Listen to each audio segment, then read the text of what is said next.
In today's video, I am going to be breaking down Scottie Barnes, the Rookie of the Year and a Toronto Raptor player. So let's get down and let's check out Scottie Barnes. So really quickly, Scottie Barnes transitions from defense to offense real quick, and he runs the floor extremely well. He's able to stay wide, he doesn't get close to Pascal Siakam, and when he catches that ball, he catches it on his right foot so that he actually only takes one step. As we can see here, this would normally be the gather, and this would be the pivot. Because he was able to time that perfectly, he was able to get up earlier and faster than that defender, and with that footwork he was able to finish strong. Because he's really good at reading defenses and seeing the floor, when he gets this kick out pass to the point, he notices that he has a massive gap with his main defender not paying attention to him. Because of that, he's able to take one dribble, take one big penultimate step, and he's able to then finish with two hands. Going up with two hands here is actually very important because he had two players who could have tried to foul him there, and by going up with two hands he would have had more power to be able to reach that rim. He's also got the strength and power as a rookie to be able to battle it out with LeBron and go up with two hands with a regular shot, kicking that right leg out so that he can get his right side in line for that push shot. The reason again why he was able to get this shot off is because he went up with two hands strong on the ball. If he only went up and didn't have full power on that ball, leading with that elbow, he would have lost that ball. He's also very smart with the ball. He's able to get these passes through, and the reason why is, of course, if we rewind, I've told you guys this before in my videos, if you dribble across the point on a fast break, in this case it's a 4-on-3, you're going to be able to draw a lot of defenses and a lot of eyes towards your direction. When that happens, there needs to be a player who cuts from the wings or who cuts down the middle as you're cutting across. This will allow you to be able to get that pass. It can also work for drop-off players as well. However, in this case, he had his teammate cutting across the floor. Boucher was then able to finish with two hands. By the way, he's able to pick up pretty much any player on any team full court. At this point, it's at half court, and he's able to then transition into defense to offense quite quickly and easily. He's also able to read passes easily as well. Here they have a trap in the corner, which is a very good strategy. This is where you want to trap. And anytime that happens and there's these lob passes up, you need to be able to get to that passing lane.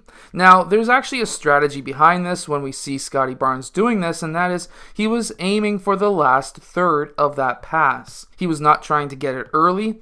He was not trying to get it late. If you try to get it late and that player gets that ball, he's going to blow by you. If you go for the last third of that pass, you're going to be in position to be able to take that, and if that pass did go through, you would still be able to recover. But if you went too late and that pass went through, he's blowing by you. If you go too early, the pass is too high.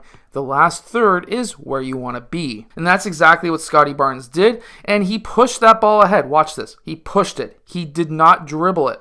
He pushed that ball ahead to get it away from that defender. He was then able to chase that ball down, and of course he had literally nobody around him to slam it down. You can also use this strategy in the low post as well. So you can see with the off arm, he's telling his teammate, in this case Pascal Siakam, to cut down, and that moved that defender farther over to try to cut off that pass. If he still had his dribble, he could have taken that baseline very easily, dunked it, kicked out for three, whatever, but he didn't have his shot. But there was separation that happened, and he was able to get that shot off very easily. And then when he posts up bigger players, he gets that shoulder into the chest, lower abdomen of that defensive player. He does not extend that much his shoulder past his foot. He generally keeps that in line or pretty close to in line, which makes it a non-foul because that player is, of course, leaning into him. That is your space. You're allowed and entitled to your ground. And from there, that quick push allows him to get one step closer. And watch what he does with his arms. He goes into elbow first, right there, into that arm and upper chest of that player. That then clears out those arms here to go straighter up, which then gives you at least an angle to be able to get that shot off. And because that player, his arms were over top and his body was angled towards Scottie Barnes, this referee was able to call that foul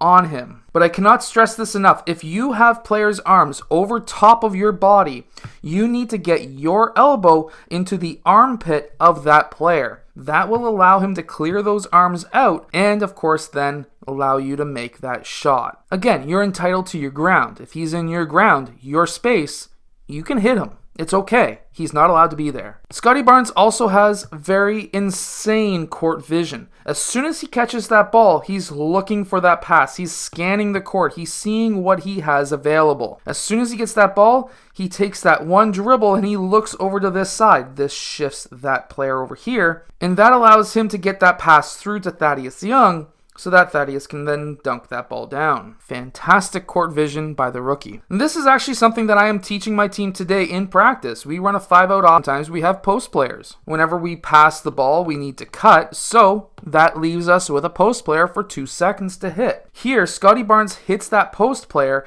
and guess what happens to his defense? This is what happens every single time. Believe me, if you watch game footage of youth basketball games, this happens every time. And that is, after you make that pass, this player, your defender, looks at the ball. What can you do to be able to get easy baskets? Literally, this can give you 40 points a game if you just run it this way, and that is pass that ball into the post and cut to the rim. Cut to the opposite side as your player is facing when you pass to the post. This then allows your defender to continue to look at the ball because he's lost attention onto you, and then when you cut to the basket, if this post player is any good at passing, he can get that ball to you.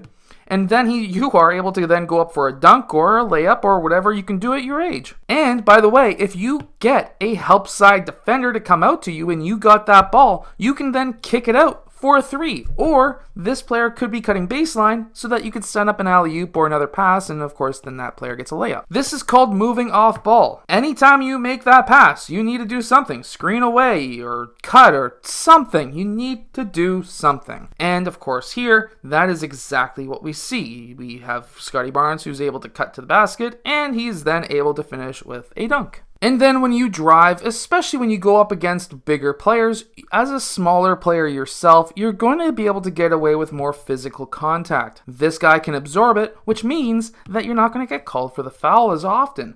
So when you drive, get your body into him, jump into him. Land with your feet where you shouldered them so that you don't get that foul. And then, of course, go for some kind of a shot fake, get him onto his heels. And here we have a little small baby hook. That was a fantastic move.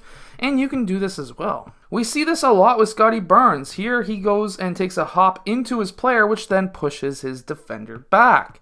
He then goes up for the baby hook, and it's a fantastic move that anyone can do. Oh, by the way, did I mention that he's actually a very good defender as well? Nice block. Anyways, I hope that this video has helped you. Of course, hit that like button, subscribe, and check out the videos up there and down over here, and of course, subscribe up there.